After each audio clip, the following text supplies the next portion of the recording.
Hello. With globalization, uh, we tend to think that the economic aspects of globalization are exciting, whereas globalization is seen as posing a threat to culture. So, initially when there was talk about globalization in India, most corporates, people in businesses were extremely excited about the opening up of the global markets, and so the whole began to see the whole world as an expanding market. So, there was a large scale there was optimism as far as businesses and corporates were concerned, but anxieties were large about globalization were largely voiced by the cultural guardians, not only in the non-Western world like India, but also in the rest of the world. The concern was about the erosion of culture.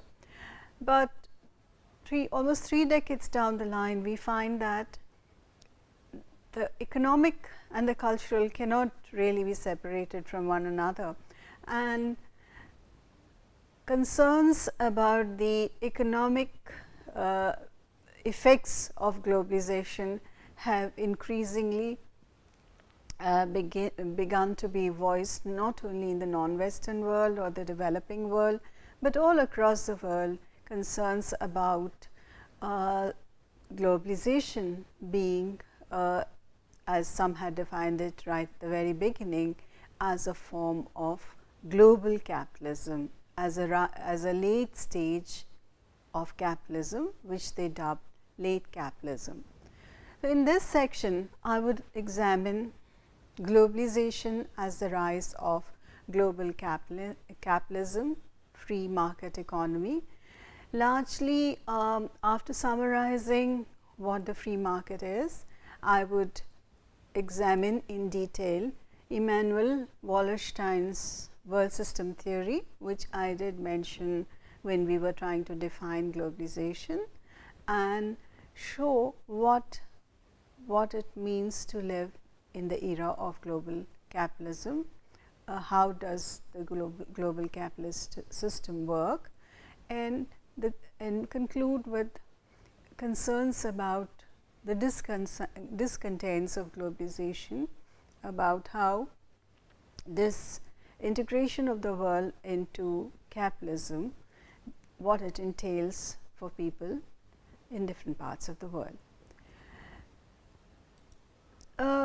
So, global capitalism or globalization as a late stage of capitalism entails the integration of the world into capitalism, which means the end of protectionism, a policy of free trade, and the basis of which is an intrinsic belief in competition as healthy.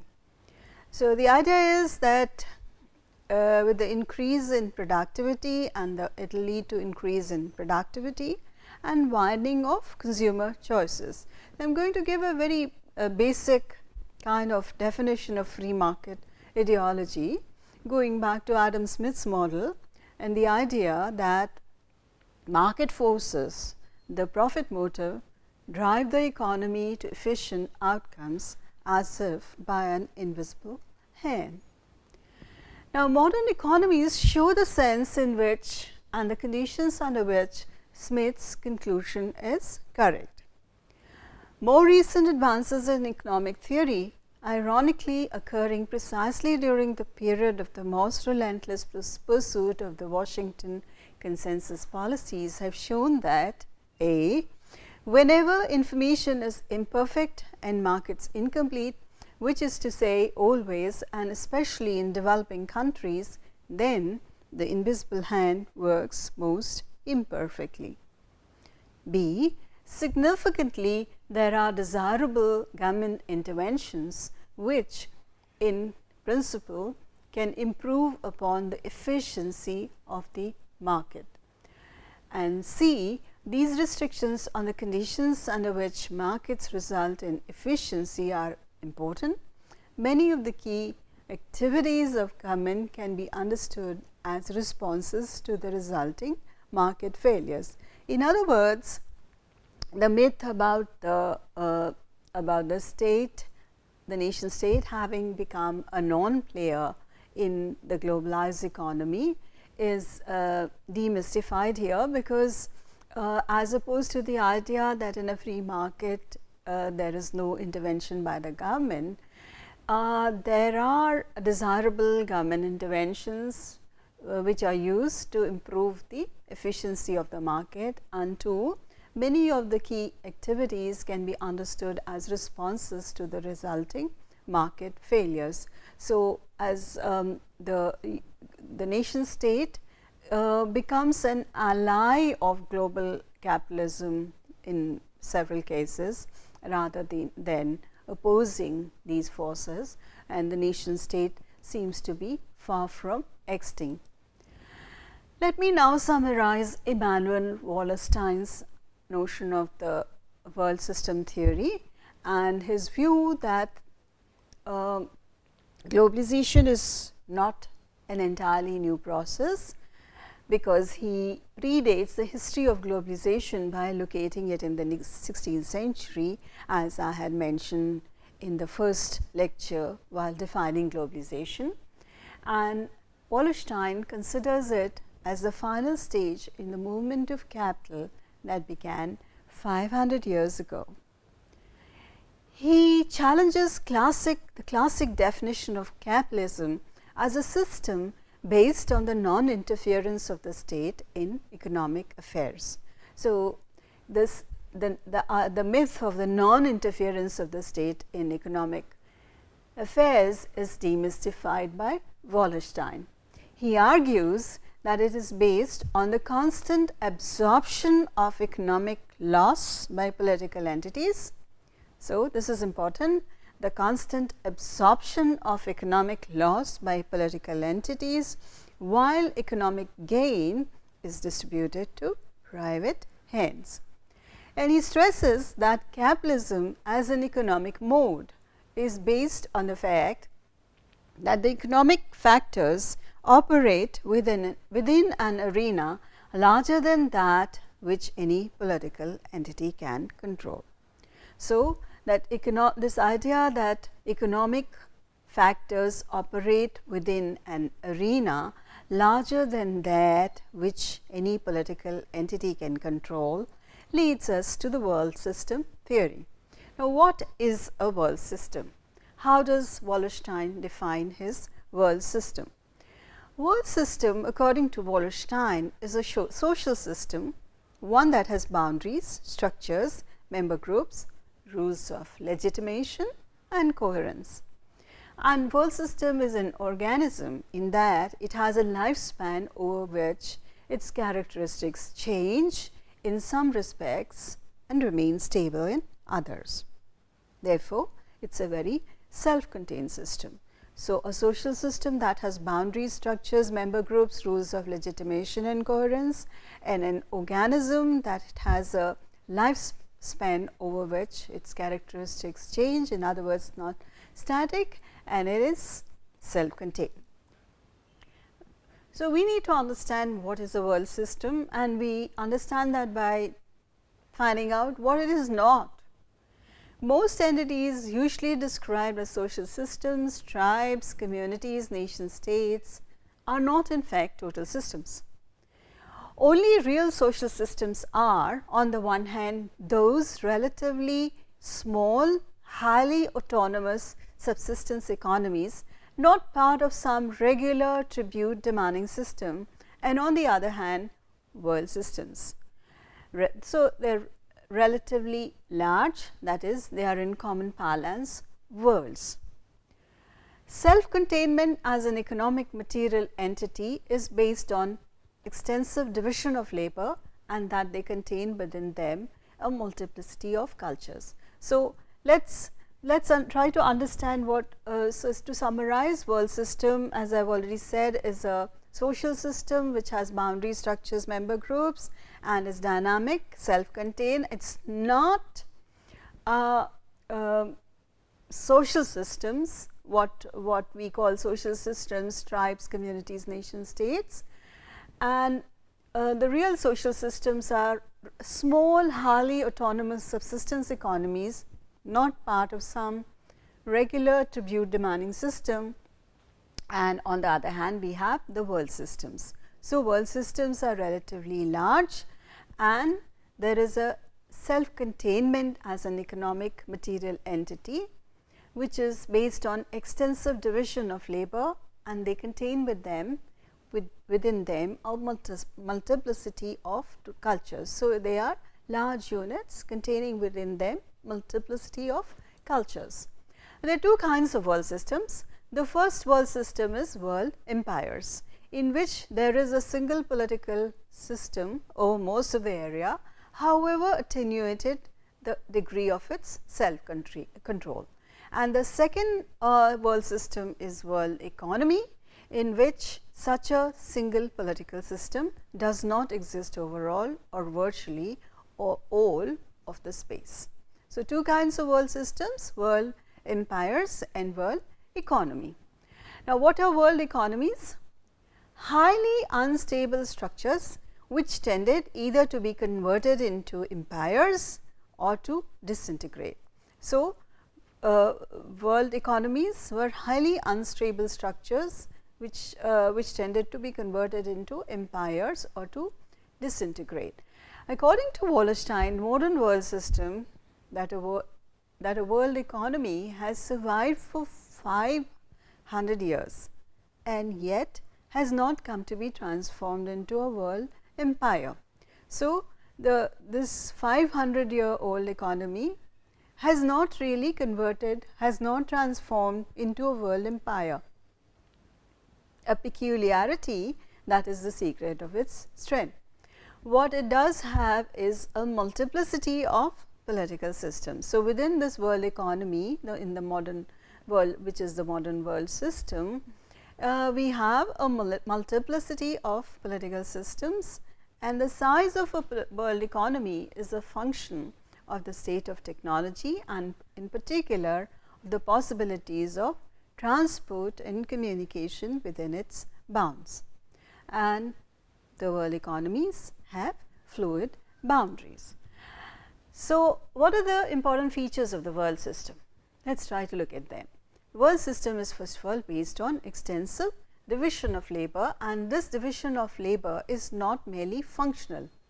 As we understand division of labor, it is not merely functional, it is or occupational, but division of labor which is geographical. The range of economic, and the second part of this division of labor is that the range of economic tasks is not evenly distributed throughout the world system. So, there is an inequality, there is an imbalance in the distribution of economic tasks. So, and this is a function of the social organization of work, one which magnifies and legitimizes the ability of some groups within the system to exploit the labor of others, that is, to receive a larger share of the surplus. So, this is important. It is a function of the social organization of work. So, in addition to the geographical division of labor, it is also a function of the social organization of work, one which magnifies and legitimizes the ability of some groups within the system to exploit the labor of others, that is, to receive a larger share of the surplus. And culture within spatial location, not occupation. Now, cultural homogenization tends to serve the interests of the key groups, and pressure is built up to create cultural national identities. But most important of all is that if there is to be a multitude of political entities, that is, if the system is not a world empire and a world economy and it has a multiplicity of political entities, then it cannot be the case that all these entities be equally strong.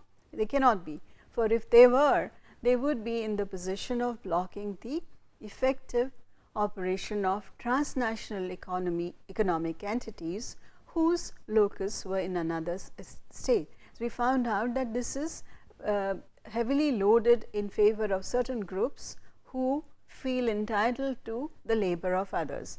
So, it also cannot be that no state. So, on the other hand, it cannot be that no state machinery is strong, for in such a case the capitalist strata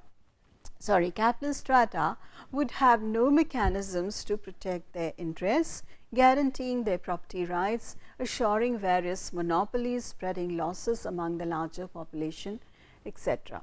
So, the world system, which is the world economy, has a multitude of political entities, and in this all are not equally strong, because that would not allow the world economy to operate. On the other hand, it also cannot be that no state machinery is strong. So, Wallerstein explains the role of the nation state, which in the capitalist system, which is not that of non-interference as it's commonly believed to be, but interference in a certain sense, more so in the state of nations, where the state of, in the case of nations where the state machinery is strong.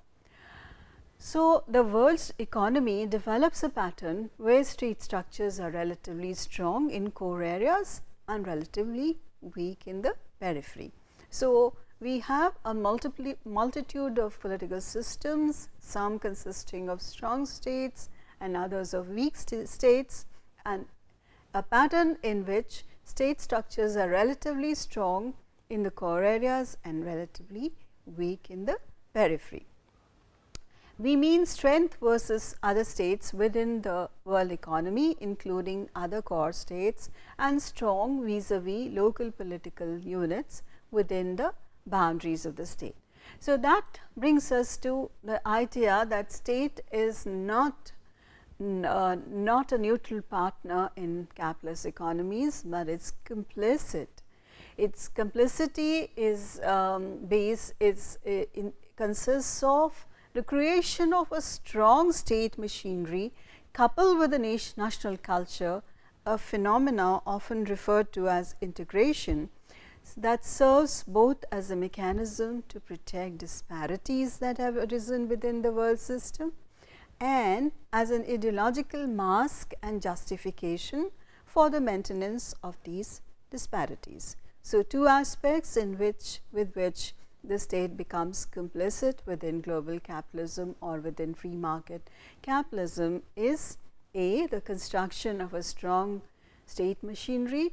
The second is the production of a strong national culture, which while the state machinery protects disparities, works as a mechanism to protect disparities that have arisen within the world system, the culture serves as an ideological mask and justification for the maintenance of these disparities. So, we can think of the colonial state, which used the ideological mask of the civilizational mission to control the economies of their colonies. The most well-known aspect of Wallerstein's world system theory is the idea of core-periphery and semi-periphery, which has been borrowed in economic theory and discourses to look at the division of the world, the geographical and economic division of the world.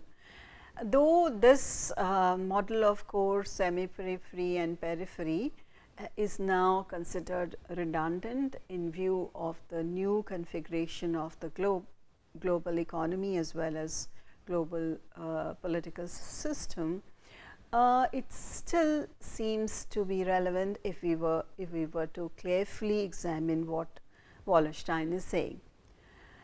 So, the way Wallerstein explains his model of the core, the semi-periphery and periphery is in this manner. World economy involves a hierarchy of occupational tasks, which we said earlier that division of labor in the world economy is not merely occupational or social, but it is geographical. And this involves a hierarchy of occupational tasks, in which tasks requiring higher levels of skill and greater capitalization are reserved for higher ranking areas. So, tasks requiring higher level of skills and greater capitalization are reserved for higher ranking areas. So, since the capitalist world economy essentially rewards accumulated capital, including human capital, at a higher rate than raw labor power, the geographical maldistribution of these occupational skills involves a strong trend towards self-maintenance. So, as we see in the past as now, that there is an skewed distribution of occupational skills between the core parts of the world and the peripheries, because the skills that are rewarded, which is capital as opposed to raw labor, are geographically maldistributed, because the core nations seem to control capital. And the absence of a central political mechanism for the world economy makes it very difficult to intrude counteracting forces to the maldistribution of rewards. So, we found out right at the beginning that the world economy is not a world system, because it does not have a single political system, and there is not a single unit which controls the world economy. It has a multiplicity of political systems. So, it is impossible to correct this imbalance or correct the maldistribution of rewards.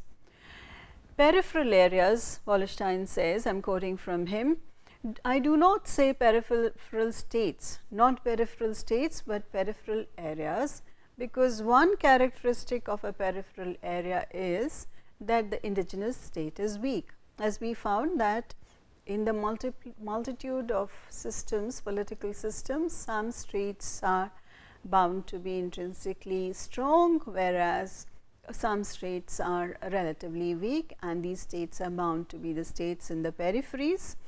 So, one characteristic of a peripheral area is that the indigenous state is weak, ranging from its non-existence, that is a colonial situation, to one with a low degree of autonomy, that is in a neo-colonial situation. And then he talks about the semi-periphery. What are the semi-periphery? Semi-peripheral areas, not states, which are in between the core and the periphery on a series of dimensions. What are these dimensions? The complexity of economic activities, strength of the state machinery, cultural integrity. So, they are somewhere in between the core areas and the peripheral areas in terms of the economic, in terms of the complexity of economic activities that they handle, the strength of the state machinery and cultural integrity, and so on. Now, some of these areas had been core states of earlier versions of a given world economy. Some had been peripheral areas that were later promoted, so to speak, as a result of the changing geopolitics of an expanding world economy. Take the case of India. Now, India enjoyed a central position in the older world economy in terms of its trade, not only with the Middle East, but parts of Africa, and even indirectly to Europe. The position it enjoyed up to a certain period before the colonization of India is an example of how these core areas of earlier versions of a given world economy now become peripheral areas, whereas peripheral areas were promoted. Now, I would like to conclude with another model.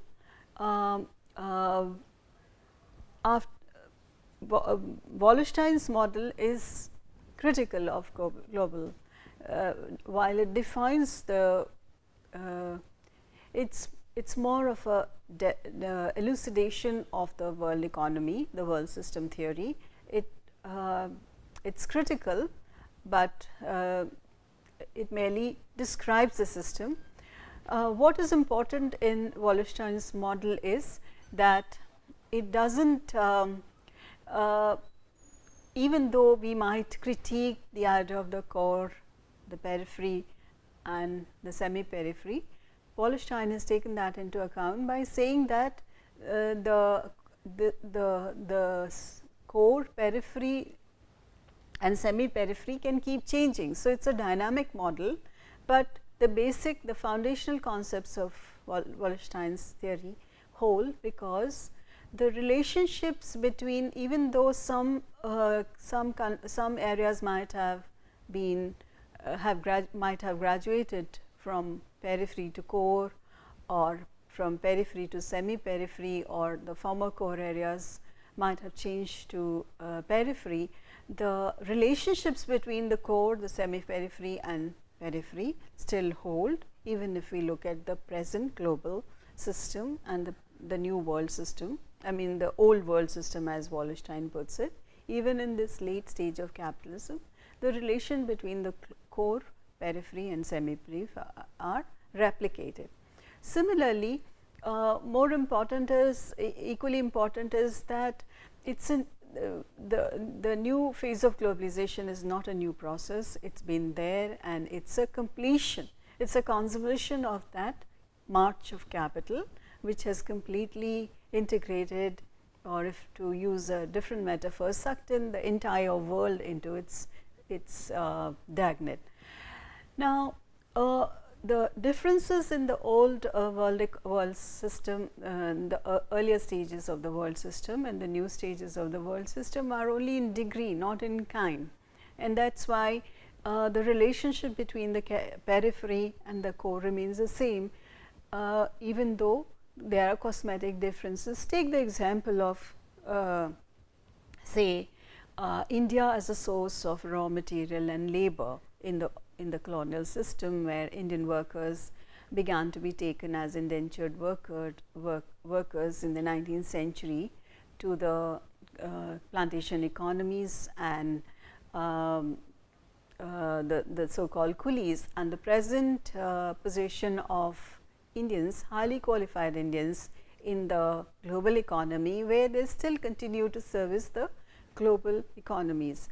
We are not talking only about the migrant workers who work as the guest workers who work in low level positions in the core areas, but we are also talking about the more qualified professionals, such as software professionals, intellectuals, doctors, and their position with respect to the core remains the same, because the core still remains the hub of capital, and that is why someone has coined the term cyber cohebe to compare the position of the present software professionals migrating to the Western world to that of coolies in the past. I conclude with a more dystopic narrative of globalization offered by Stiglitz in his book Globalization and its Discontents, a book which draws on his personal experience as chairman of the Council of Economic Advisors under Bill Clinton from 1993 and chief economist at the World Bank from 1997. During this period, Stiglitz became disillusioned with the IMF, International Monetary Fund, and other international institutions, which he came to believe acted against the interests of impoverished developing countries. Stiglitz argues that the policies pursued by the IMF are based on neoliberal assumptions that are fundamentally unsound. According to him, IMF interventions all followed a similar free market formula. The IMF strongly advocated shock therapy in a rush to market economies without first establishing institutions to protect the public and local commerce. Local social, political and economic considerations were largely ignored. Privatization without land reform or strong competitive policies resulted in crony capitalism large businesses run by organized crime, and a feudal social structure without a middle class. The next aspect is that there is no doubt that monetary aid lending could have had an important and effective role in advocating country efforts to sustain external shocks and improve economic status. However, without strong forefront progress on the policy, the aid of balance of payments help could very well be counterproductive. The consequence will be escalated levels of debt, weakened policy credibility, and a lot more difficult task of adjustment in future. So, the IMF also foisted premature capital market liberalization without institutional regulation of the financial sector. This destabilized entire developing economies by causing massive inflows of hot short-term investment capital. Then when inflation rose, the IMF's low conditions imposed fiscal austerity and dramatically rising interest rates. This led to widespread bankruptcies without legal protection, massive unemployment without a social safety net, and the prompt withdrawal of foreign capital. The few remaining solvent owners with zero opportunity for business growth stripped assets for any value they could.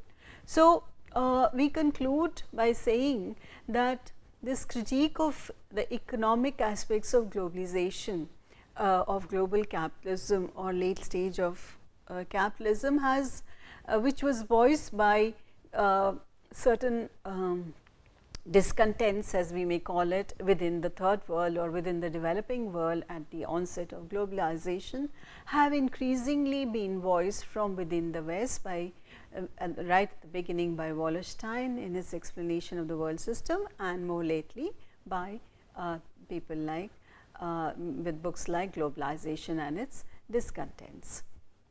Thank you.